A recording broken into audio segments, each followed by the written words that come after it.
Okay जी, so start करते हैं, ठीक है ना। तो हम लोग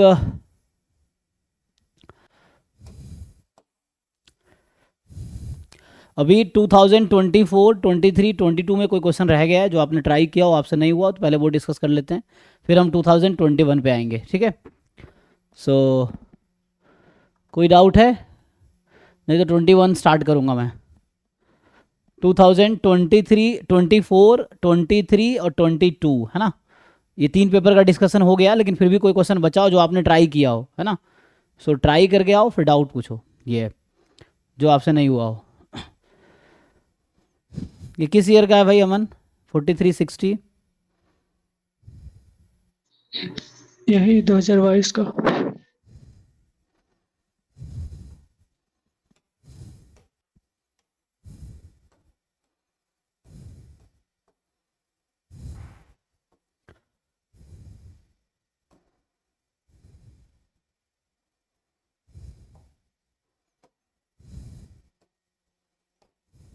इसमें critical region x bar minus mu naught by x by root n greater than t n minus one comma हाँ था, उसके बाद पी वैल्यू कैसे है।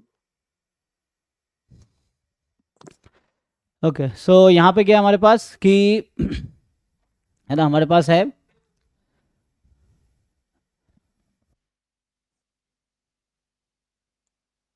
वैसे direct. So okay, so x1 x2 x9 be the random sample from normal mu sigma square, जहाँ पे mu और सिग्मा का ना, म्यू रियल नंबर दिस। अब आपको एस स्क्वायर दे रखा है, ठीक है ना। एस स्क्वायर की वैल्यू तो एक्स बार तो पता ही, एस स्क्वायर पता है, तो कहने का मतलब ये है कि एक्स बार की ऑब्जर्व वैल्यूज 9.8 है, एस स्क्वायर की ऑब्जर्व वैल्यूज 1.44 है। If the likelihood ratio test is use to test the hypothesis h naught, जो कि ये है, तो हम लोग क्रिटिकल रीजन तो जानते ही हैं। इसका क्रिटिकल रीजन जो हमने लिखा होगा क्लास में, ये वन साइडेड टेस्ट है। So x bar minus mu not size alpha test लिख देता हूँ, है ना, या जैसे भी लिखना चाहे। So x bar minus mu upon sigma upon root n, लेकिन यहाँ पे सिग्मा अननोन है, तो सिग्मा के बजाय एस यूज़ होगा, है ना। अगर सिग्मा अननोन होता तो सिग्मा यूज़ होता, यहाँ सिग्मा अननोन है तो एस यूज़ होगा। So s upon root n, this is more than equal to some constant k ले लो। तो ये क्रिटिकल रीजन अभी के लिए है, क्योंकि साइज की ज़रूरत नहीं है अभी, हमें तो पी वैल्यू निकालना है।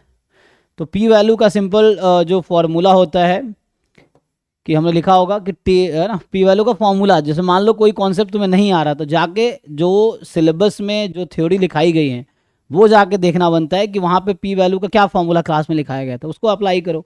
और इवन ये क्वेश्चन क्लास में मैंने कराए होंगे, लेकिन पीछे जाके देखना नहीं है, बट एटलीस्ट तुम पी वैल्यू का तुम्हें फॉर्मूला अगर नहीं पता है तो जाके वहाँ देखो ना कि पी वैल्यू क्लास में क्या लिखाया गया था, तो फॉर्मूला यूज़ कर लो। अब ये थोड़ी कि जो सर ने करा दिया पीछे जाकर देखना नहीं है, तो वहाँ भी लिखाए होंगे, तब नहीं हो तो तुम ट्राई करोगे, तुम अगर उसके बाद क्या करे समझ नहीं आ रहा, तो तुम्हें पी वैल्यू जाके वो वीडियो देखो या वो नोट्स देखो जो हमने क्लास में पी वैल्यू के कराए होंगे। तो उसमें क्या था कि टेस्ट स्टैटिस्टिक जो है more than its observe value, तो ऑब्जर्व जो है के प्लेस पे इसकी ऑब्जर्व वैल्यू यूज करेंगे, इसी टेस्ट स्टैटिस्टिक का ऑब्जर्व वैल्यू यूज होता है पी वैल्यू में। तो एक्स बार की वैल्यू कितनी है? 9.8, है ना। और जैसे आपका होता है under h naught when h naught is true, p value का जो फॉर्मूला है कि test statistics more than its observe value when h naught is true. तो एच नॉट जो है हमारे पास क्या है, एच नॉट ये है, तो ये म्यू यूज करना है, तो यहाँ से 9.8 माइनस 8.8 अपॉन एस, एस की वैल्यू यहाँ से एस स्क्वायर हमें दे रखा है, तो एस की वैल्यू 1.2 आ जाएगी अपॉन रूट एन, एन कितना है, एन हमारे पास 9 है, तो रूट एन कितना होगा 3, ये आ गया। अब when h naught is true मैंने ऑलरेडी यूज कर लिया कि mu is equal to mu naught, ये तो इसका क्रिटिकल रीजन था। सो यहाँ पे under mu is equal to mu naught, under h naught true होता है ना, डेफिनेशन देखोगे तो test statistic more than its observed values when h naught is true. अगर क्रिटिकल रीजन मोर देन है तो क्रिटिकल रीजन लेस देन होगा तो लेस देन आएगा, अगर मॉड है तो उसके हिसाब से आएगा। When h naught is true, तो म्यू नॉट में म्यू इज इक्वल टू 8.8 था, इसलिए हमने यहाँ यूज़ किया। अब क्वेश्चन है इसका डिस्ट्रीब्यूशन क्या है, तो इसका हमने क्लास में डिराइव किया होगा। ये जो क्वांटिटी है x bar minus mu upon s by root n, so इसका डिस्ट्रीब्यूशन T8 है, सो 9 है यहाँ पे, तो T हो गया probability T8 more than its observed values. तो इसको सिंप्लीफाई करते हैं, कितना होगा 3/1.2, तो इसका काम तो हो गया। So probability T8 is more then, अब ये 30/12 हो गया, तो इसको सिंप्लीफाई करते हैं, कितना आएगा 2.5। 2.5, तो ये आपके पास 2.5 है। एंड अब ये क्या देखना है, ये क्वेश्चन में ऑलरेडी गिवन होगा कि 2.5 क्या होता है। तो मेनली अभी अगर मान लूँ मैं ऐसा कि फॉर एग्जांपल इसी को अगर हम कैरी करें, सो यहाँ से क्या होगा, इस क्वांटिटी को हम कैरी करते हैं, तो दिस प्रोबेबिलिटी इज T8 एक रैंडम वेरिएबल है, T8 is a random variable, और ये जो 2.5 है, मान लो ये T8 कॉमा अल्फा है, तो इसके अकॉर्डिंग प्रोबेबिलिटी कितनी आनी चाहिए,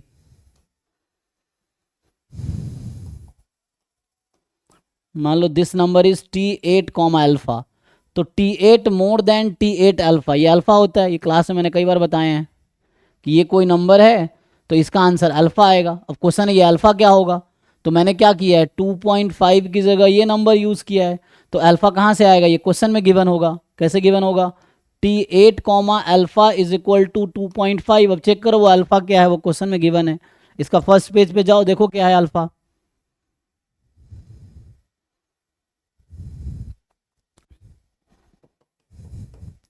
तो प्रोबेबिलिटी T8 मोर देन, अब ये देखो 2.5 0.0185, हाँ 0.0185। तो तुम्हें डाउट कहाँ है, जब तुम्हें सब पता ही है तो कहाँ डाउट है इसमें। सर वो फर्स्ट पी वैल्यू के बाद वो समझ नहीं आ रहा था कि वैल्यू कैसे पुट करनी, अब ओके। और ये सब क्लास में भी करवा चुका हूँ, ये नहीं कि पहली बार तुम देख रहे हो, तुम तो भाई एकलव्या बैच के बच्चे हो, एकलव्या बैच वाले में ये PYQ ऑलरेडी एक बार सिलेबस के साथ हो चुका है सारा, ये चीज़ें फिर भी दूसरी बार कह रहा हूँ कि ठीक है डाउट है तो पूछो, लेकिन ये थोड़ी कि वहाँ जाकर तुम नहीं देख सकते, अगर तुम्हें नहीं पता है फॉर्मूला क्या है कैसे है, ये सब क्वेश्चन ऑलरेडी एकलव्या बैच में हो चुका है लाइव क्लास में, जब हम पी वैल्यू जब मैंने पढ़ाया होगा तब ये सब भी कराए होंगे, पी वैल्यू पे जो भी क्वेश्चन हैं। तो अगर मान लो ये 0.0185 यही है, यस सर। तो आंसर इसका 0.0185 हो गया फिर अकॉर्डिंग टू नोटेशन।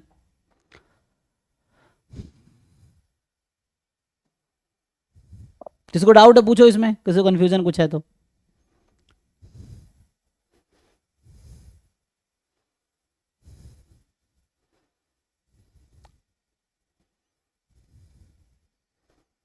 ठीक है नेक्स्ट क्वेश्चन पे आते हैं। तो 43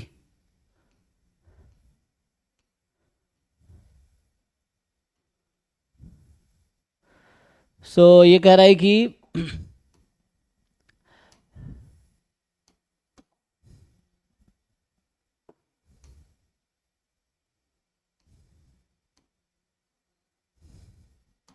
ए कोई 3x3 की रियल मैट्रिक्स इस तरीके से है कि डिटर्मिनेंट ए तो 6 है और एडजॉइंट ए दे रखा है, तो एडजॉइंट ए पता है डिटर्मिनेंट पता है, तो क्या हम ए इनवर्स निकाल सकते हैं 1 determinant A into adjoint A, तो 1/6 इंटू 1 - 1 2 5 7 1 -1 1 1, ये हो गया।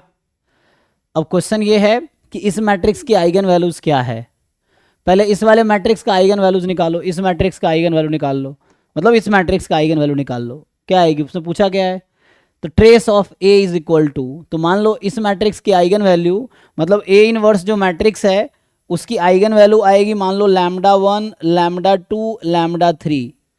अब आइगन वैल्यू तो निकालना आता होगा, कर पाओगे, यस सर। तो फिर कहाँ डाउट है। अगर ए इनवर्स, ये ए इनवर्स मैट्रिक्स है, एक काम करना इसका आइगन वैल्यू निकालना, मान लो इसका आइगन वैल्यू फॉर एग्जांपल आया μ1 μ2 μ3, तो 1/6 से मल्टीप्लाई कर देना है, क्योंकि हमें पता है ना कि ए की अगर मान लो इस मैट्रिक्स के आइगन वैल्यू अभी के लिए मान लो μ1 μ3 आया फॉर एग्जांपल, तो इस वाले मैट्रिक्स की आइगन वैल्यू होगी μ1/6, μ2/6, μ3/6, जिसको मैं बोल रहा हूँ λ1, λ2, λ3। तो पहले इस मैट्रिक्स की आइगन वैल्यू निकालो। इस मैट्रिक्स की आइगन वैल्यू आ जाएगी, तो यहाँ से ये ए इनवर्स है, तो ए इनवर्स की आइगन वैल्यू μ1/6, μ2/6, μ3/6, तो उसका नाम मैंने λ1, λ2, λ3 रखा, मतलब ये हमारा λ1 है, दिस इज λ2, दिस इज λ3। अब अगर ए इनवर्स की आइगन वैल्यू आ गई तो ए की आइगन वैल्यू क्या होगी, 1/λ1, 1/λ2, 1/λ3, तो मतलब इसी का रेसिप्रोकल, तो वो ये वही नंबर है जो वहाँ पे है 6/μ1 है ना, 6/μ2, 6/μ3, ऐसे समझो। तो ये हो गया। अब ट्रेस निकालना है ए का, तो इन तीनों को ऐड कर देंगे, तो ट्रेस ऑफ ए क्या आ जाएगा, ट्रेस ऑफ ए इज 1/λ1, 1/λ2, 1/λ3, ये निकालो क्या आता है, यही आंसर है। तो इसके लिए आइगन वैल्यू चाहिए, तुम निकाल पाओगे, निकाल के देखो।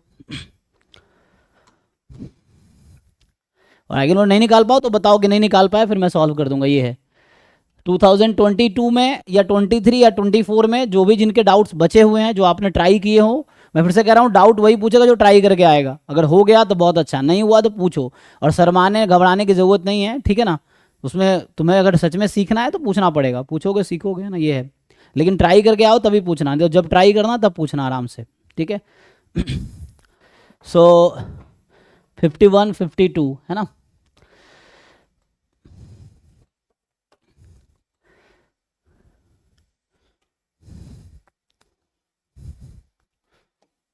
क्योंकि दूसरों का सॉल्यूशन देख के किसी को सॉल्यूशन करना नहीं आता।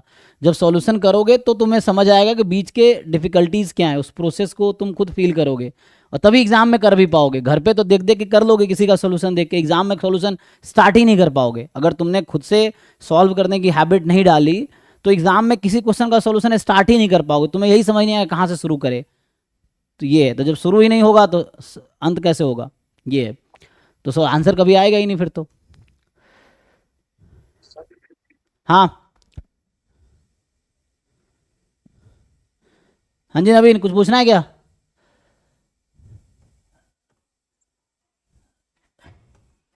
फिफ्टी वन 52 पहले देखते हैं ना, उसके बाद। तो 51, 52 में क्या है, 51 जो है आपका, ये तो देखो इसमें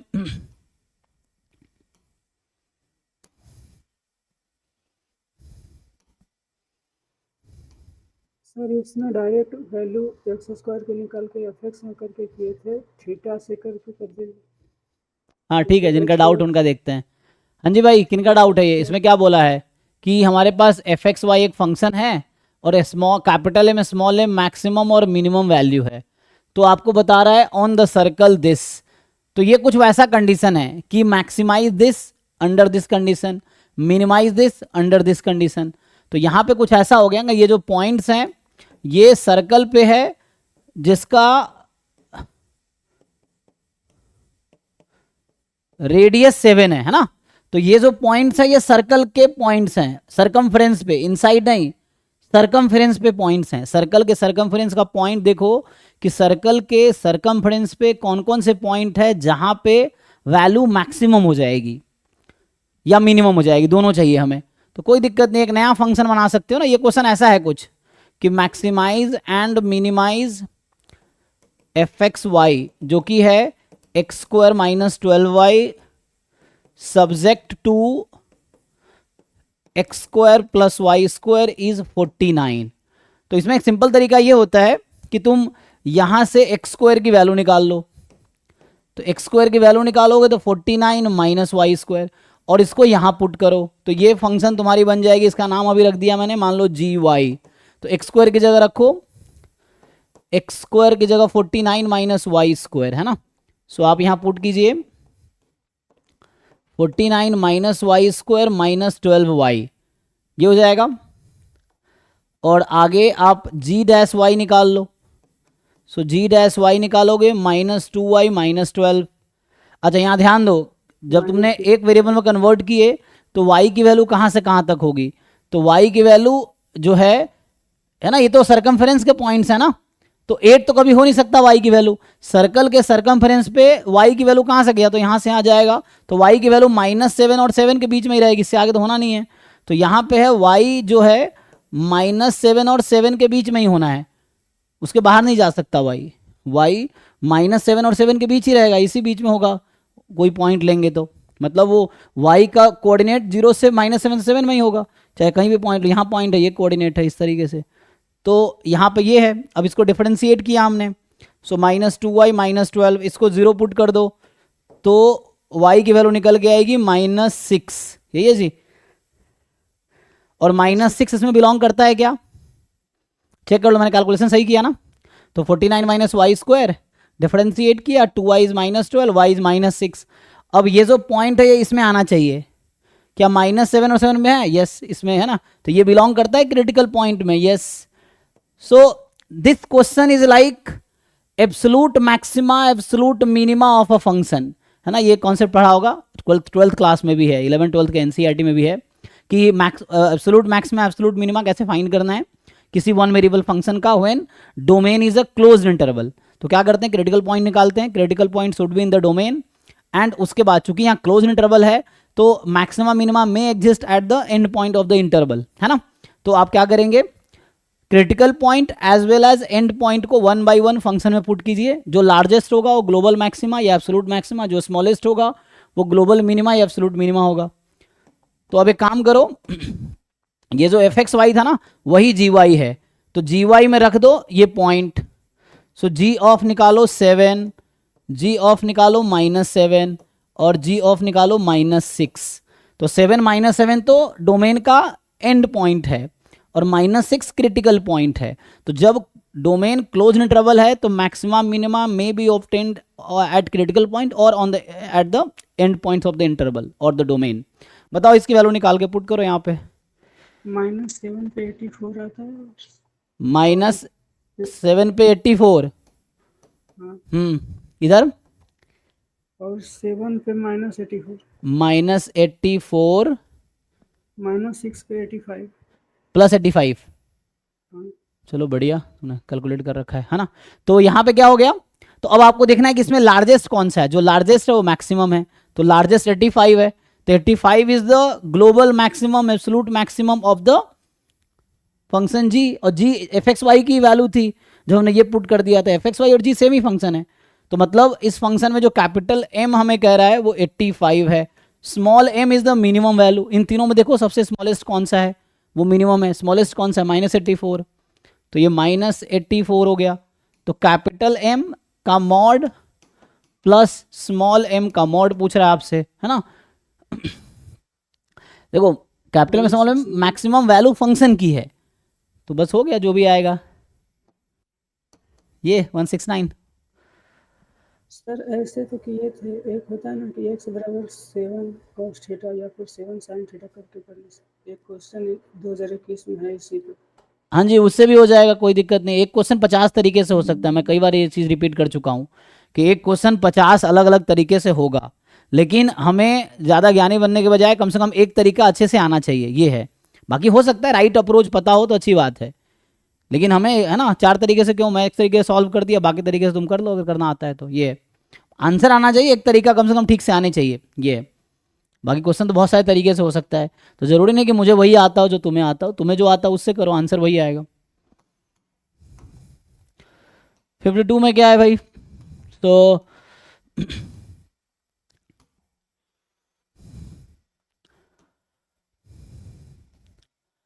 ये क्वेश्चन जो है ये चेंज ऑफ वेरिएबल का क्वेश्चन है ना। So this question is of change of variable.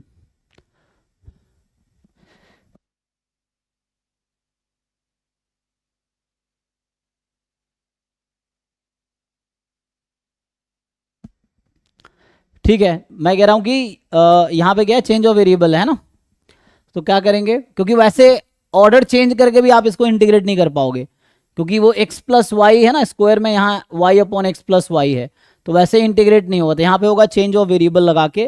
तो मान लो मैं अभी u वेरिएबल अज्यूम कर लेता हूँ, किसको अज्यूम करना चाहोगे, x + y को, v मान लेता हूँ जस्ट y को। So this integration will reduce to u square e की पावर 2v अपॉन यू, यही ना। सो ऐसा हो जाएगा। एंड अब आप जानते होंगे कि डी वाई डी एक्स कैसे चेंज होता है, mod of Jacobian d u d v, है ना। यही चीज वहां पे भी यूज होता है, ट्रांसफॉर्मेशन टू वेरिएबल का जो ट्रांसफॉर्मेशन होता है आपका रैंडम वेरिएबल में, यही तरीका वहां पे यूज होता है। सो यू स्क्वायर ई की power 2v upon y is v, ठीक है ना। So 2v upon u mod j d u d v. अब इसको सिंप्लीफाई करो तो उसके लिए पहले जैकोबियन निकालना पड़ेगा। जैकोबियन क्या होता है, तो यहाँ से x की वैल्यू निकाल लो u माइनस वी, और y की वैल्यू निकाल लो, वो ऑलरेडी v है। जैकोबियन का जो फॉर्मूला है वो del x y upon del u भी। तो इसमें ये होता है कि एक बार x को डिफ्रेंशिएट करो u के रेस्पेक्ट में तो 1, x को v के रेस्पेक्ट में -1, y को u के रेस्पेक्ट में 0, v के रेस्पेक्ट में 1, तो जैकोबियन की वैल्यू 1 आ गई। तो यहाँ तक तो ठीक है कि जैकोबियन की वैल्यू 1 आ गई। अब चैलेंज रहता है लिमिट निकालना, लेकिन मुझे लगता है यहाँ पे u पहले लिखने के बजाय v लिखना आसान रहेगा ना, क्योंकि पहले किसके रेस्पेक्ट में इंटीग्रेट करना आसान है, v के रेस्पेक्ट में इंटीग्रेट करना मुझे लगता है आसान है, तो पहले v लिखना सही रहेगा ना।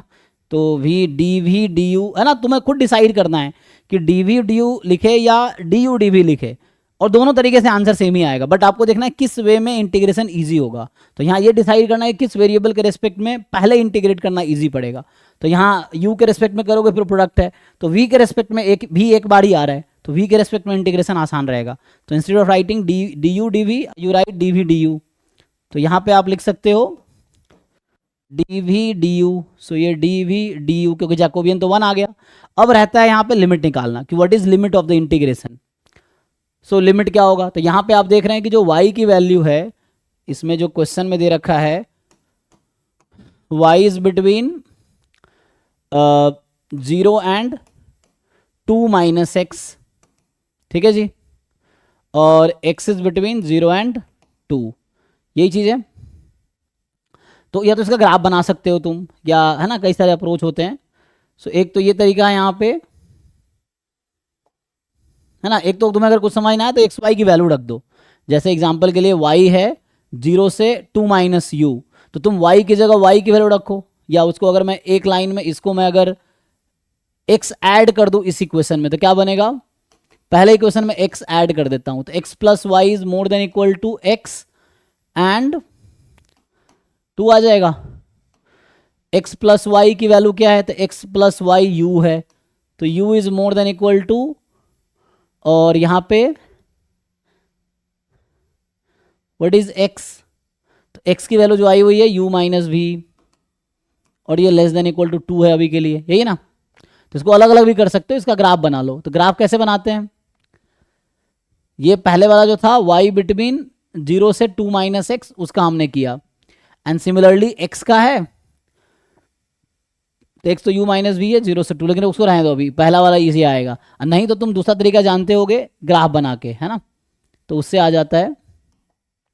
तो एक तो ये कर्व बनेगा, इसमें कोई दिक्कत नहीं है, फिर उसके अकॉर्डिंग आंसर अब शिफ्ट हो जाएगा। नहीं तो एक्स वाई में पहले ग्राफ बनाते, तो एक्स वाई में ग्राफ क्या है, देखो एक्स और वाई में क्या है ग्राफ, तो एक्स वाई में था y between 0 and 2 minus x, तो एक कर्व होगा 0 इज इक्वल टू वाई, तो y इज इक्वल टू 0 मतलब x axis, so y is equal to 0 ये x एक्सेस, y बराबर 2 माइनस एक्स मतलब x प्लस वाई इज 2, तो x प्लस वाई इज 2 ये आ जाएगा, ऐसा है। तो x प्लस वाई 2 है, एंड तो y is between 0 to 2 minus x, y is between this, x is between 0 and 2, तो ये आपका एक्चुअल रीजन है integration in x y plane, मतलब एक्स वाई इंटीग्रेशन में ये रीजन है, ठीक है। गलत है, हाँ u माइनस भी नीचे से पास करेगी ना। नहीं नहीं, अभी मैंने एक्स वाई में ग्राफ बनाया, मैं इसका ग्राफ बना रहा हूँ इसका, ठीक है ना। ये क्या एक्सेस लिखा है मैंने, एक्स और वाई, अभी यूवी में ग्राफ नहीं बनाया हमने। सो ये एक्स वाई का ग्राफ है, ठीक है। सो एक्स बिटवीन 0 एंड 2, यहाँ पे x 0 है, यहाँ पे 2 है, ये एक्स वाई का ग्राफ है। मैं बोल रहा हूँ अब मैं यूवी का ग्राफ बनाता हूँ। सो या इधर बनाता हूँ, देखो तो हमें क्या करना, अब u और v में अब ग्राफ बनाते हैं, ठीक है। सो uv में ग्राफ एक तरीका ये होता है कि तुम इसके कॉर्नर के अलोंग देख लो क्या हो रहा है। तो ये y एक्सिस x बराबर 0, this is x is equal to नहीं x plus y is equal to 2, so x plus y is equal to 2, इधर y 0 है, इधर x इज इक्वल टू 0, इधर x प्लस वाई 2। तो एक तरीका ये होता है कि इसके जितने भी बाउंड्रीज हैं इस एक्स वाई प्लेन में, उस बाउंड्री के अलोंग u v की वैल्यू निकाल लो। तो एक ये भी तरीका है यहाँ से, और दूसरा तरीका होता है कि डायरेक्टली वहां से ग्राफ बना लो, तभी वो मिल जाएगा तुम्हें। तो यहां से अगर ग्राफ बनाओगे, दो पार्ट में ब्रेक करोगे तो क्या होगा, u minus v is u, मतलब u plus v is more than equal to, अच्छा उसको कैंसिल कर दो तो क्या आ जाएगी, v is more than equal to 0, u is less than equal to 2, ऐसा हो जाएगा। नहीं तो देखो है ना, इसको थोड़ा और सिंप्लीफाई करो अलग अलग करके, तो यहाँ से आएगा u minus v less than equal to u cancel कर लो तो v इधर आ जाएगा v more than equal to 0, and यहाँ से आ जाएगा u less than equal to 2। तो ये कुछ वैसा रीजन बन के आ गया कि v more than equal to 0, u less than equal to 2, मतलब दो पार्ट में, एक पार्ट ये दूसरा पार्ट ये, इस तरह से वैसे है। नहीं तो यहाँ से ग्राफ बनाओगे, ध्यान से देखो क्या होगा, जैसे y बराबर 0 रखते हैं हम लोग, ठीक है, तो y को क्या रखते हैं 0, तो y को जब हम 0 पुट करेंगे तो यहाँ से क्या बनेगा, u की वैल्यू x आएगी और v की वैल्यू 0 आ जाएगी, है ना। सो v इज इक्वल टू 0 मतलब u एक्सिस हो जाएगा, एंड u की वैल्यू x आ जाएगी, और x क्या था 0 से 2 में, तो u की वैल्यू 0 से 2 में होगी। मैं क्या बोल रहा हूँ, देखो एक जो बाउंड्रीज हैं उसके अलोंग u v की वैल्यू निकाल, मैं लिख देता हूँ। जैसे y बराबर 0 है तो u क्या होगा और v क्या होगा, ये देख लो, ये तुम्हें देखना है कि जब y 0 है x एक्सिस के अलोंग तो u क्या हो रहा है, u तो x के इक्वल है और v 0 के इक्वल है, यही ना। जब x 0 है तो क्या होगा, जब x 0 है तो यहां से क्या आना है, अच्छा यहाँ पे पुट करते हैं ना x की वैल्यू, वो भी पुट कर सकते हो। x की वैल्यू क्या था यहाँ पे, अभी एक ही पार्ट मैंने लिखा ना पहला वाला, दूसरा पार्ट यहाँ से लिख सकते हो तुम, तो भी लिखता हूँ देखो। सो मतलब दो अलग अलग तरीका, ये अप्रोच अलग है, मैं यही नहीं यूज़ कर रहा हूँ अभी। अभी मैंने ये हाफ छोड़ दिया है, अगर इसको कंटिन्यू करोगे तो इसका दूसरा पार्ट भी यूज़ करना पड़ेगा। मतलब u की लिमिट निकालने के दो तरीके हैं, एक तरीका है कि तुम मैथमेटिकली कर लो बिना ग्राफ बनाए, दूसरा ग्राफ बना के। तो ये मैंने पूरा कंटिन्यू नहीं किया, एक पार्ट ही किया। अगर दूसरा पार्ट करता है इसका, दो कंडीशन है वहाँ पे ना कि y between 0 to 2 minus x और x बिटवीन 0 से 2, लेकिन ग्राफ बना के इजीली दिखता है, वैसे कई बार गलती हो सकती है थ्योरेटिकली। तो अगर मैं वैसे कंटिन्यू करता, मैं दोनों तरीके से बता दे रहा हूँ, ये तरीका अलग है और ये वाला तरीका अलग है ना, दोनों मिक्स हो गया, आधा ये हो रहा है। तो x बिटवीन 0 and 2, x की वैल्यू कितनी थी, x की वैल्यू u माइनस वी, तो u minus v, x is u minus v, and this between 0 and 2। तो यहाँ से तुम चाहो तो v को हटा भी सकते हो, तो u between 0 to 2 plus v, ऐसा कुछ हो जाएगा, है ना। लेकिन देखना है कि ये पॉसिबल है कि नहीं है, वो तो उसके अकॉर्डिंग पता चलेगा। तो अभी के लिए चलो मैं दूसरा तरीका से देखता हूँ। एक तरीका ये आ गया रेंज कि v more than equal to 0, u less than equal to 2, और उधर बोल रहा है कि u जो है more than equal to 0 less than equal to 2 plus v, तो उसके अकॉर्डिंग ग्राफ बना के देखो क्या बनता है। दूसरा अप्रोच है कि इसके बाउंड्री के अलोंग हम देखते हैं क्या हो रहा है ना। ये थोड़ा मुश्किल पार्ट है, ये जो u का लिमिट डिसाइड करना थोड़ा डिफिकल्ट पार्ट है, तो इसको तुम्हें केयरफुली करना पड़ेगा। सो x इज 0 के अलोंग मैं अगर u की वैल्यू निकालूं, रुक जाओ, x इज इक्वल टू 0 अगर करेंगे तो u की वैल्यू आ जाएगी y, so u is equal to y and v is also y, right. तो यहां से ये समझ आया u is equal to v आ गया, तो यहाँ पे क्या आ गया आपके पास, u is equal to v, है ना। इस कंडीशन में क्या समझ आया कि एक कर्व है u is equal to v, इधर से ये समझ आया था u 0 से 2 में होगा क्योंकि x 0 से 2 में था, और v बराबर 0 मतलब u एक्सिस। तीसरा केस क्या है कि x प्लस वाई 2 है, तो जब x प्लस वाई की वैल्यू 2, मैं इस एक्स वाई का जो ग्राफ है, जो लिमिट है एक्स वाई की इस इंटीग्रल में, इसका हमने ग्राफ बनाए। अब उसके अलोंग में ट्रांसफॉर्मेशन ले रहा हूँ यू वी एक्सिस में, तो यू वी एक्सिस का ग्राफ बनाऊंगा, उससे पहले मैं आइडिया ले रहा हूँ ग्राफ कैसा बनेगा। तो x प्लस वाई को 2 रखा, अब x प्लस वाई को जब 2 रखा तो u की वैल्यू तो आ जाएगी 2, तो यहां से एक कर्व मिला u इज इक्वल टू 2, आगे कुछ मिल रहा है, और v तो कुछ ऐसा मिल नहीं रहा ना क्योंकि x प्लस वाई 2 है, तो v की वैल्यू यहां से अगर निकालोगे तो वैसे क्या ही है ना, तो एक u v बराबर y है और y की वैल्यू यहाँ से क्या 2 माइनस एक्स आएगा, तो कुछ नया नहीं मिलेगा आपको यहाँ से, 2 माइनस एक्स, एक्स को 0 से 2 में है तो ये भी 0 से 2 में ही रहेगा। तो यहाँ से एक चीज़ समझ आ रहा है कि u की वैल्यू 0 से 2 में होगी, v इज इक्वल टू 0 मतलब u एक्सिस है, तो ये u axis v is equal to 0 है, u is equal to v ये लाइन है, ठीक है ना, u is equal to v, ये लाइन है, और ये है ना, ये लाइन था हमारे पास, v is equal to 0, specially इसको ड्रॉ कर रहा हूँ, u यहाँ से u y था, v y था, तो जब x इज इक्वल टू 0 है, u भी इक्वल है, तो इसका ग्राफ हुआ u is equal to v। तीसरा केस क्या है, u इज इक्वल टू 2, और यहाँ v 2 माइनस x आया, ये जो आया था ना 2 माइनस x, तो x 0 से 2 में है, तो इसका मतलब v भी 0 से 2 में होगा एक्चुअली। तो u इज इक्वल टू 2 अगर आप बना लो, तो u इज इक्वल टू 2 अगर आप क्या होगा, ये ना मान लो 2 यहाँ पे, लेट से यहाँ पे 2 है u की वैल्यू, so this line is u is equal to 2। अब देखो इससे क्या रीजन बाउंड हुआ, वो आपका u भी में लिमिट आएगी, so this is a limit in u भी, चेक करो, तो ये था u is equal to v, ये v इज 0, ये u इज इक्वल टू 2। अब इसके अकॉर्डिंग यहाँ इंटीग्रेशन लो, तो एक तरीका वहां से क्या आया था, देखो वहां u 0 से 2 में है, और उसके अकॉर्डिंग देख लो, यहाँ से एक करवाया था, इसको अगर सिंप्लीफाई करते, अच्छा यहाँ मैंने लिखने में गलती किया ना, ये v आता ना, u बराबर v से 2 प्लस v, तो 2 प्लस v बाद गायब हो जाए, क्योंकि u less than equal to 2 यहाँ बता रखा है ना। अब यहाँ है u, एक तरीके से यहाँ से मैंने ग्राफ बना दिया, यही मैं वेरीफाई कर रहा हूँ उससे कि क्या सेम वहाँ बता रहा है।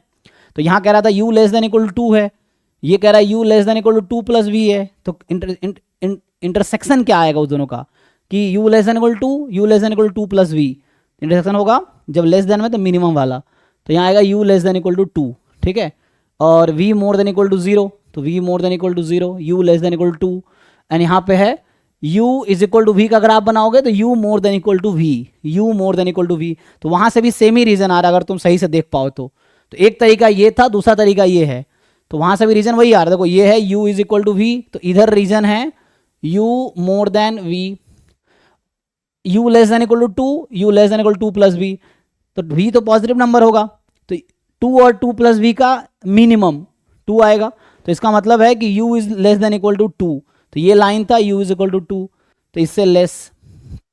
तीसरा v more than equal to 0, ये है, ठीक है, तो इस तरह से आपके पास यही रीजन बन के आया। तो जब रेड कलर से मैंने ग्राफ बनाए थे इसका, इसके अलोंग बनाए थे, अभी मैं इसी को ब्लैक कलर सेट कर रहा हूँ, ये मैं उसके अलोंग बनाया था। ये दोनों तरीका नहीं लगाना, कोई एक तरीके से करोगे तब भी आ जाएगा, लेकिन इसके लिए आपको कुछ क्वेश्चन प्रैक्टिस करने होंगे सो दैट आपका दिमाग उस तरीके से ट्रेन हो सके। ये चीज़ें हैं, हाँ, दोनों तरीके से आंसर वही आएगा तो उसके लिए थोड़े प्रैक्टिस करने पड़ेंगे आपको। ये तो पीवाई की उसके कई सारे क्वेश्चन ऐसे मिलेंगे। तो अब इसके अलोंग लिमिट ले लो भाई, यहाँ पे लिमिट क्या लो देखो, तो v पहले मैंने लिखा है ना, तो जब मैं v पहले लिखा हूँ तो ये u भी में ग्राफ आ गया, u और v में ग्राफ आ गया। तो अगर मैंने v पहले लिखा है तो मैं v के पैरेलल एक लाइन ड्रॉ करूंगा, ये तो u है, v के पैरेलल लाइन ड्रॉ करूंगा, तो v बराबर 0 से v बराबर u, so v is equal to 0 to u, and u की वैल्यू कहाँ से कहाँ तक, तो प्रोजेक्शन लोगे u एक्सिस पे 0 से 2। सॉल्व करके देखो भाई क्या आंसर आता है, सॉल्व करके बताओ आंसर आ रहा है कि नहीं आ रहा। 12.8 1.8 12 नहीं समझ नहीं आया, 12.8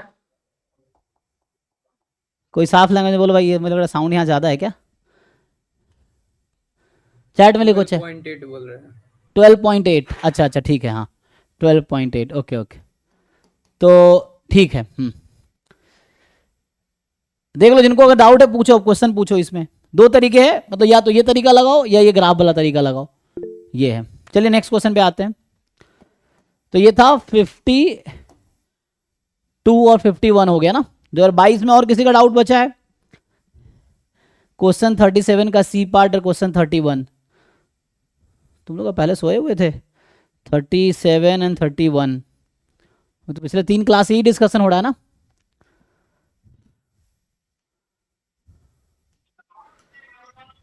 सर 2023 का, 2022 का नहीं। अच्छा 23 का, ओके। सो 23 लिखा है, अच्छा अच्छा, हाँ मैं 22, तो पहले आपने 22 बाद में 23, ठीक है ओके। हाँ जी 58। सो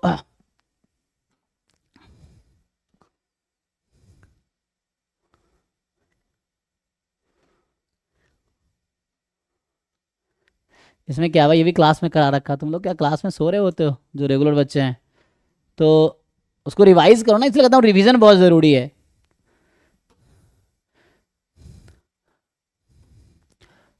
और जैसे यकीन मानो, ऐसे मैंने अभी सॉल्व कर भी दिया ना, तुमसे पहले सॉल्व नहीं हुआ, उसके बाद भी तुमसे सॉल्व नहीं होगा until you solve it yourself. खुद से सॉल्व ना करो। कई लोगों को गलतफहमी रहता है कि सर ने सॉल्व कर दिया तो मेरा भी हो गया। लेकिन 2 दिन बाद यही क्वेश्चन सॉल्व करोगे फिर से सॉल्व नहीं होगा तुमसे।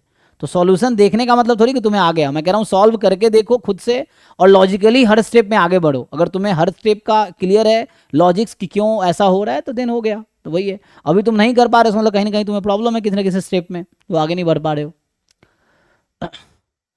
इसमें हमारे पास ऑर्डर स्टैटिस्टिक है based on the random sample of size 5 from continuous distribution दिस। अब यहाँ पे क्या है कि then sum of all possible value of r for which E x are is finite. तो यहाँ से क्या करना है, सिंपली हमें एक्सपेक्टेशन ऑफ एक्स आर निकालना है। तो ई एक्स आर का फॉर्मूला क्या होता है जी, x into P D F of r th order statistics x into d x, और जो सपोर्ट पॉपुलेशन का है वही सपोर्ट ऑर्डर स्टैटिस्टिक का होता है, तो 1 से इन्फिनिटी। अब यहाँ P D F R th order statistics का यूज़ करना है क्योंकि यहाँ आर एथ ऑर्डर स्टैटिस्टिक्स का मीन चाहिए मुझे। तो आर एथ ऑर्डर स्टैटिस्टिक का सबने फॉर्मूला पढ़ा होगा कि what is the PDF of r th order statistic, उसको पुट करो और इसको सिंप्लीफाई करो। तो जब पुट करोगे तो तुम्हें उसमें सीडीएफ की जरूरत पड़ेगी फॉर्मूले में, है ना। तो जिन लोगों को फॉर्मूला नहीं पता, जैसे क्वेश्चन सॉल्व करते हैं ना, हमें खुद ही रियलाइज होता है कि क्या है ना, क्या आता है क्या नहीं आता है, जो नहीं आता उस पर काम करो, ये चीज़ें हैं, तो उससे रियलाइज हो जाएगा। तो यहाँ से अगर सीडीएफ निकालेंगे क्या 1 माइनस 1/x आएगा।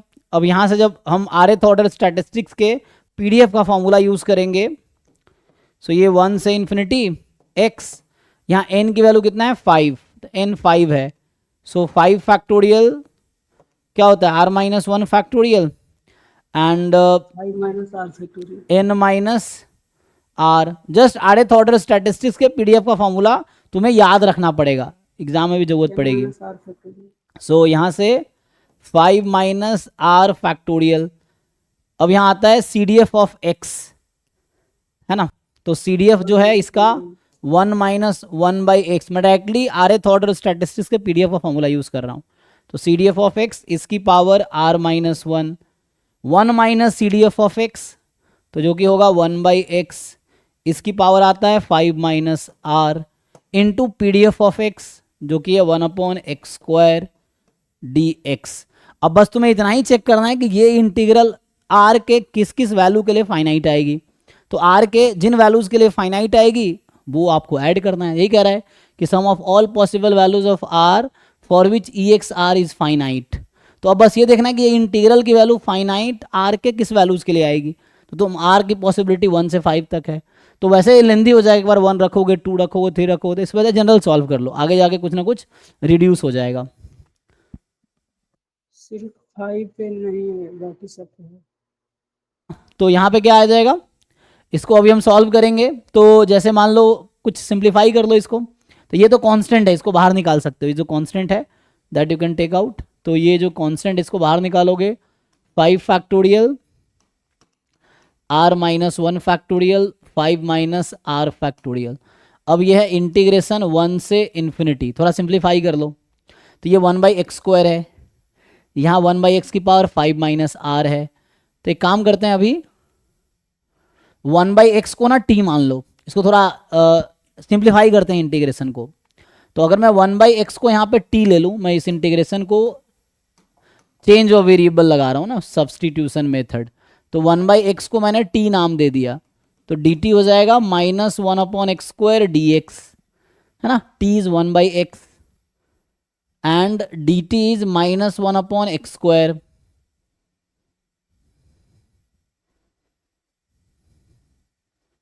नाउ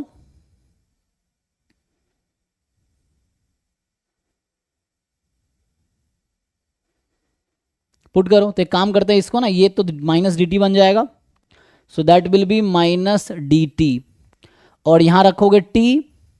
एक काम करो, इस x को इसके साथ बैलेंस कर लो, तो क्या होगा, वो x जब यहाँ कैंसिल होगा, एक x इससे बाहर करो तो ये 5 माइनस r तो 4 माइनस r हो जाएगा, और एक 1/x इसमें से एक 1/x उस x के साथ कैंसिल हो जाएगा। तो इसको मैं क्या लिख सकता हूँ, इसको ऐसे लिख सकता हूँ 1/x इंटू 1/x की पावर 4 माइनस r, इस वाले चीज़ को। तो ये जो 1/x, ये x और वो वाला x बाहर वाला कैंसिल हो जाएगा। तो कहने का मतलब ये मेरे पास बचेगा 4 माइनस r, ठीक है ना।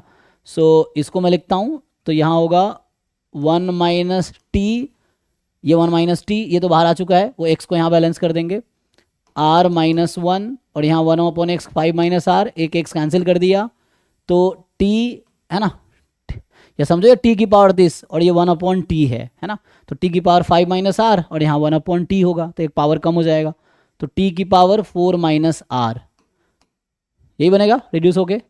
अब लिमिट चेंज करना होगा ना, तो ये तो लिमिट x का था, x की लिमिट है 1 टू इन्फिनिटी, तो जब यहाँ x को 1 रखेंगे 1 ही होगा, और जब x को इन्फिनिटी रखेंगे 0 हो जाएगी, तो ये अभी रहेगी 1 से 0।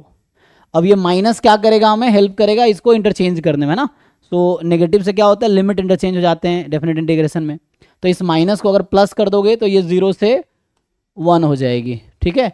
तो अब ये सिर्फ dt बन गया, ये माइनस ने लिमिट को इंटरचेंज कर दिया। अब इसको देखो, ये कोई स्टैंडर्ड इंटीग्रल फॉर्म में आ गया ना, 0 से 1, 1 माइनस टी की पावर आर माइनस वन है ना, बीटा में बन गया। तो ये कहीं ना कहीं आप इसको देखोगे तो ये जो इंटीग्रल है, ये तो बाहर एक नंबर है, रहने दो, बस ये देखना है कि ये कब एग्जिस्ट करती है। तो ये जो इंटीग्रल है बीटा में क्या बनेगी, बीटा का पैरामीटर क्या है, तो ये होता है एक्स टी की पावर अल्फा माइनस वन और 1 माइनस टी की पावर बीटा माइनस वन, तो alpha minus one is equal to 4 minus r, तो अल्फा की वैल्यू कितनी आएगी, नहीं यहाँ पे पहले लिखना है भाई। सो वही बात है, हालांकि सिमेट्रिक होता है तो कोई दिक्कत नहीं है ना, तो वैसे हाँ सिमेट्रिक है तो कोई दिक्कत नहीं है, 5 माइनस आर कॉमा आर या r comma 5 minus r, because it is symmetric, beta जो इंटीग्रल है या फंक्शन है वो सिमेट्रिक है। सो है ना, आर कॉमा यही चीज़ सेम ही है, अगर कोई लिखता है r comma 5 minus r still it is same, no problem. तो अब आपको पता है ये कब फाइनाइट आती है, ये नंबर तो फाइनाइट होगी, कोई भी 0 से 5 में नंबर रखोगे तो फाइनाइट ही होगी, बस आपको ये समझना है कि ये बीटा इंटीग्रल या बीटा फंक्शन की वैल्यू फाइनाइट कब आती है, जब दोनों greater than 0, both coefficient both parameter should be more than 0, तभी जाके फाइनाइट आएगी। So this is finite if and only if this happens. ये जो बीटा इंटीग्रल है, दिस इंटीग्रल जो कि बीटा इंटीग्रल है, इसकी वैल्यू फाइनाइट तभी आएगी if and only if both parameter are positive. So दोनों को पॉजिटिव होना पड़ेगा, तो यहां से देखो आर पे क्या रेस्ट्रिक्शन आता है, तो यहां से आएगा r more than 0 strictly less than 5। अब देखो इस इंटरवल में कौन कौन सी वैल्यूज है जो फिट बैठती है, सो ठीक है ना, so this integral exists if and only if this happens, तो this integral is finite। तो यहां से ये समझ आया कि ये जो है ना, ये जो e of x r है, this is finite if and only if r lies between 0 and 5। तो यहाँ 1 से 4 तक आएगा, तो 1 से 4 तक का सम कर लो, 1 2 3 4 को ऐड कर लो, चारों को, 10, ठीक है, तो 10 इज आंसर, सिंपल। ओके जी, तो 2022 में कंप्लीट हो गया। अब आते हैं 2023-24 में जिन लोगों का बचा हुआ क्वेश्चन है ना, तो 2024 से हमने स्टार्ट किया था, 24 23 22, और मैं फिर से कह रहा हूं जिन लोगों ने अभी तक सॉल्व नहीं किए, एग्जाम से पहले कम से कम 4-5 बार ईच पेपर ईयर वाइज ढंग से सॉल्व कर लो, स्पेशली जो मुश्किल लगते हैं पहली बार में तुम्हें, जो पहली बार में ही हो गया वो हर बार हो जाएगा, और जो पहली बार में नहीं हुआ ज़्यादातर चांस है हर बार नहीं होगा, ये चीज़ें हैं। उसकी वजह यह है कि तुम्हारा दिमाग उस लेवल पर ट्रेंड नहीं है, तो उस लेवल पर ट्रेंड तब होगा तुम्हारा दिमाग जब तुम उस लेवल के क्वेश्चंस फ्रीक्वेंटली सॉल्व करोगे, तो तुम्हारा दिमाग में उस तरह का पैटर्न या उस तरह का एक ट्रेंड सेट हो जाएगा, इससे क्वेश्चन में ऐसे अप्रोच लगाने हैं। तो जो क्वेश्चन अक्सर ऐसा होता है, पहली बार में जो क्वेश्चन तुमसे नहीं हुआ दूसरी तीसरी बार में लगभग दिक्कत ही होगी, लेकिन तुम जब उस तरह क्वेश्चन बहुत सारे सॉल्व कर लोगे तुम्हें खुद ही समझ आ जाएगा यहाँ पे ये अप्रोच लगाना है। तो एग्जाम में अगर उस टाइप के क्वेश्चंस आएंगे तो वहाँ पे तुम्हें बहुत ज़्यादा सोचना नहीं पड़ेगा, क्योंकि you already know the way, ये चीज़ है। तो स्पेशली सॉल्व इसलिए करो, स्पेशली जो फर्स्ट टाइम में क्वेश्चंस नहीं हो रहे हैं उन क्वेश्चंस को फ्रीक्वेंटली कुछ टाइम बाद सॉल्व करते रहो, सो दैट उस तरह क्वेश्चन का अप्रोच तुम्हें समझ आ जाए कि क्या अप्रोच लगाने हैं।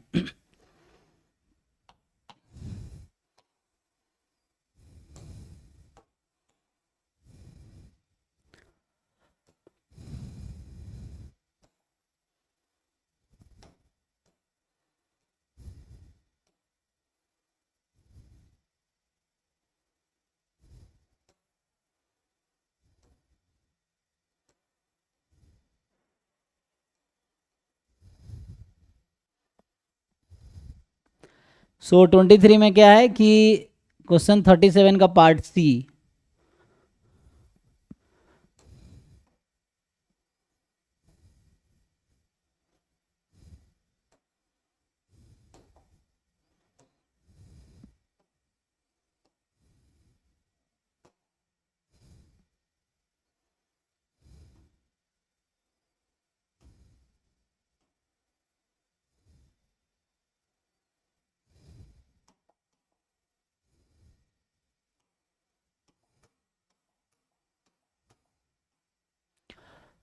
सो यहाँ पे जो है हमारे पास है ना, तो यहाँ पे एक थ्योरम था, तो मुझे लगता है मॉडिफाई करना पड़ेगा। वो थ्योरम हमने लिखा था कि जैसे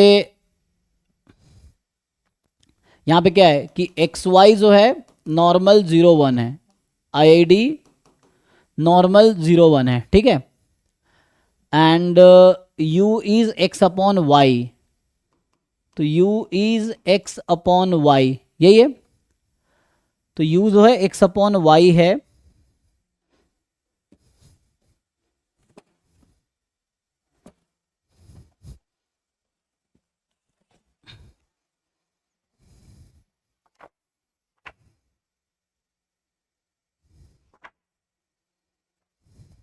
मैं वेरीफाई कर लेता हूँ रिजल्ट, ऐसे तो याद है लेकिन नहीं वो तो कॉची होगा, लेकिन उसमें एक्सपेक्टेशन का क्या सीन है।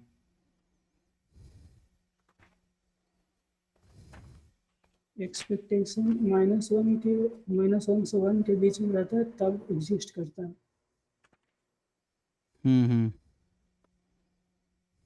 मॉड के साथ है यहाँ पे, converges for alpha less than 1, diverges for alpha more than 1, mod के साथ है ये, ठीक है ना। तो एक कॉची रैंडम वेरिएबल है, तो मोमेंट और order less than 1 exist, but moment of order more than equal to 1 does not exist, ठीक है ना, फॉर रैंडम वेरिएबल एक्स।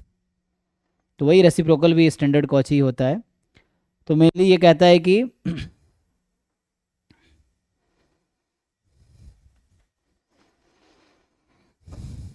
ठीक है ना, तो मेनली है ना ई of mod x exist if and only if E x exist. तो यहां पे ये क्या कहना चाहता है,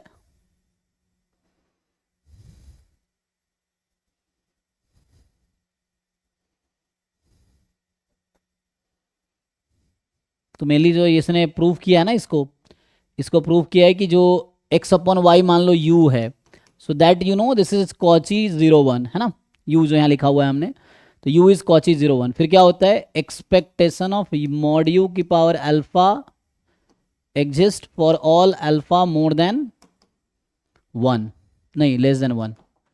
तो लेस देन 1 -1 में जनरली जो मोमेंट की बात होती है ना, वो पॉजिटिव मोमेंट की जनरली हम बात करते हैं, नेगेटिव मोमेंट की बात करते नहीं, इसीलिए। और हालांकि यहाँ पे है कि 1 अपॉन यू जो होगा या y अपॉन एक्स है, वो भी कॉची 0 1 ही होगा। तो इसीलिए क्योंकि इसका रेसिप्रोकल ही है, तो 1 अपॉन यू की पावर अल्फा भी है ना, अगर जैसे लिखूँ मैं, तो उसी लॉजिक से 1 अपॉन यू की power this exist for all alpha less than 1। तो जनरली यहाँ पे जो मोमेंट की हम लोग बात करते हैं पॉजिटिव बात करते हैं, इसी को इंक्लूड करोगे तो -1 से 1 में आ जाएगी। इन्हीं दोनों अगर पॉइंट को तुम इंक्लूड कर लो तो -1 से 1 में नहीं आ जाएगी, ये चीज़ है यहाँ, क्योंकि ये क्या होगा, u की पावर मॉड u की पावर माइनस अल्फा हो जाएगा, तो अल्फा है ना, तो ये दोनों पॉइंट है, तो सिंपल है, क्योंकि u और 1/u आइडेंटिकली डिस्ट्रीब्यूटेड है, कि 1/u का डिस्ट्रीब्यूशन भी यही तो 1/u है, 1/u is y by x which is also Cauchy 0 1। Anyway अब मैं इस पॉइंट पे आता हूँ, थर्ड पॉइंट पे सीधा। तो ये कह रहा है कि expectation of T Z does not exist for all T negative, ये नेगेटिव टी के लिए बात कर रहा है ना। तो यहाँ पे they are not talking about positive t, है ना, ये बस बात कर रहा है कि यहाँ पे जब टी नेगेटिव है, -∞ से 0 की बात कर रहा है, ठीक है। जबकि आप जानते हो यहाँ पे mgf एग्जिस्ट नहीं करेगी टी पॉजिटिव के लिए, ये नेगेटिव के लिए एग्जिस्ट करेगी, तो ये गलत कह रहा है ना, टी नेगेटिव के लिए यहाँ पे एग्जिस्ट करेगी। उसकी वजह क्या है, अगर हम फाइंड करें e की पावर टी जेड, सो e की power T Z into PDF of z, है ना, और z क्या है, मॉड u। अच्छा, जो z का पीडीएफ आएगा, तो यहाँ पे अगर इसी में मैं अगर कंटिन्यू करता, सो u का पीडीएफ क्या है, u का पीडीएफ है 1/π 1 + u², राइट। और जो z का पीडीएफ होगा, मान लो z में ले, z क्या है यहाँ मॉड u, सो ये कितना आएगा 2 टाइम, फोल्डर कॉस्ट सो ये आ जाएगा 2/पाई plus 1 plus u square, u more than मतलब z है ना, z square, z more than 0, ये बनेगा, तुम डिराइव कर सकते हो ट्रांसफॉर्मेशन से। सो 1 plus z square, z more than 0, ये z का पीडीएफ होगा। अब इसका निकालो mgf क्या होगा, तो होगा क्या, इंटीग्रल ये कन्वर्ज करेगी, यहाँ पे तुम लिखोगे तो z का जो वैल्यू है 0 से इन्फिनिटी, और इसका पीडीएफ है 2/पाई 1 प्लस जेड स्क्वायर dz। अब बस ये देखना ये इंटीग्रल कब कन्वर्ज करेगी, z तो पॉजिटिव है, z is positive and t is negative, यहां हमें बता रखा है t is negative, so z positive है t नेगेटिव है, so what can you say about tz, तभी कन्वर्ट करेगा जब माइनस में होगा पावर उसका। सो ये है z 0 से इन्फिनिटी में है और t जो है आपका, सो tz का रेंज क्या होगा जी, 0 से माइनस इन्फिनिटी। तो z तो हमेशा पॉजिटिव है, तो नेगेटिव में पॉजिटिव में मल्टीप्लाई करोगे कोई इफेक्ट नहीं पड़ेगा, है ना, तो माइनस इन्फिनिटी से 0 ही रहेगा। नेगेटिव में पॉजिटिव मल्टीप्लाई करोगे इफेक्ट नहीं पड़ेगा, पॉजिटिव में नेगेटिव मल्टीप्लाई करोगे इनइक्वालिटी चेंज हो जाएगी, ये चीज है। तो ये यहां पे आ जाएगा।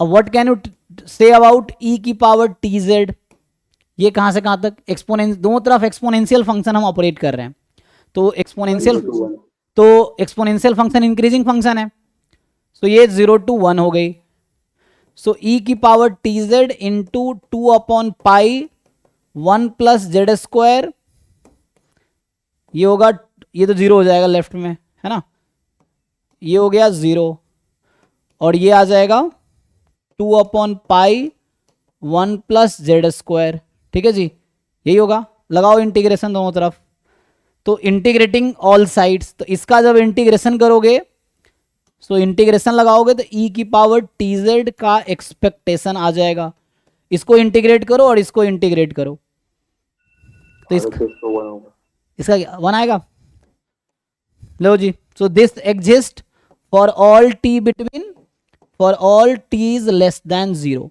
तो ये सिर्फ इसलिए पॉसिबल हुआ क्योंकि t लेस देन 0 है।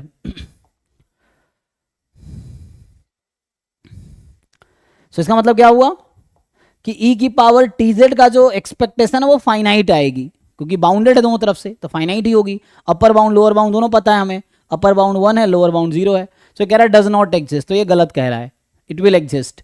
डज नॉट एग्जिस्ट तब होता जब t मोर देन 0 होता, तो t मोर देन 0 में यहाँ इन्फिनिटी आ जाता, यहाँ इन्फिनिटी आ जाती, यहाँ इन्फिनिटी आ जाती, तो उससे कोई गारंटी नहीं मिलता कि, तो वो अनबाउंडेड आ जाती।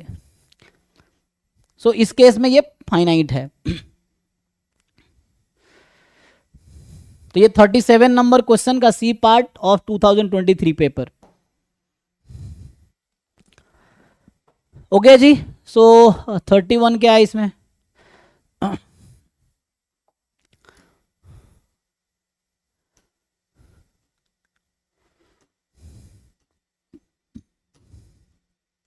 ये तो मैंने क्लास में कराए भाई, तुम जाके देखो, तुम लोग वो लोग हो जो, एक तो मुझे इसलिए गुस्सा आ जाता है, ये हमने उस दिन डिस्कस किया है, तो इसलिए रिकॉर्डिंग देखा करो। अगर आप नहीं देखते हो, एक तो लाइव नहीं आते होगे, और लाइव नहीं आते हो तो रिकॉर्डिंग देख के डाउट पूछा करो। ये अभी हमने जब डिस्कशन किया है तो हमने कराए हैं, तो जाके आप रिकॉर्डिंग देखो, उसमें देखो करो। अब 4 बार थोड़ी सॉल्व कराऊंगा।